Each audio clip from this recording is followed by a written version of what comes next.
করছো?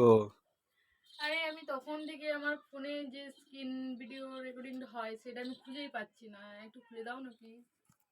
সিম্পল একটা ব্যাপার নিয়ে দিয়ে মাথা খারাপ করে গেছো। দাও আমাকে, দাও ফোনটা দাও। এই নাও।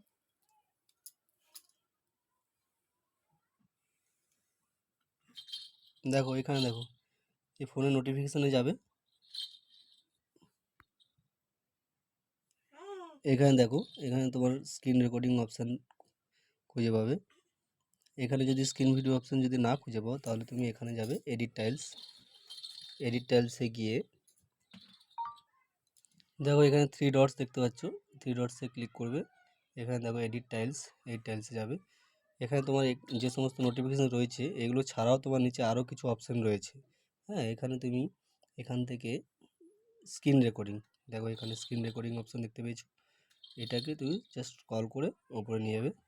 ব্যাস, এটা কমপ্লিট করলেই তোমার নোটিফিকেশানে চলে আসবে স্ক্রিন রেকর্ডিং।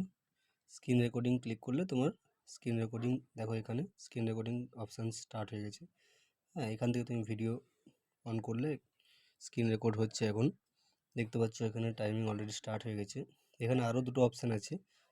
এখানে রেকর্ড সিস্টেম সাউন্ড, সিস্টেমের সাউন্ড তুমি যদি রেকর্ড করতে যাও সেটা তুমি অন অফ করতে পারো।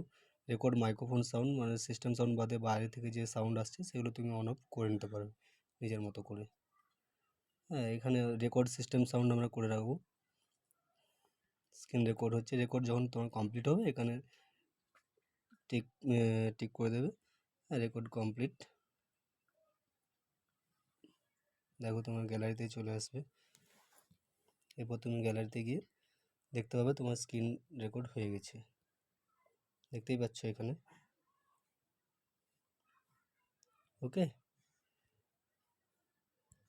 তো তোমার সমস্ত ফ্রেন্ডদেরকে দেখিয়ে দেবে যারা রিয়েলমি P1 ফোন ইউজ করছে, তাদের অনেক কাজে লাগবে এই, যদি তারাও স্ক্রিন রেকর্ডিং অপশানটা খুঁজে না পায়। বাও, এত সহজ বিষয়টা আমি খুঁজেই পাচ্ছিলাম না। তো ফাইনালি আমার কমপ্লিট হয়ে গেছে, এবারে আমি স্ক্রিন ভিডিও করতে পারবো।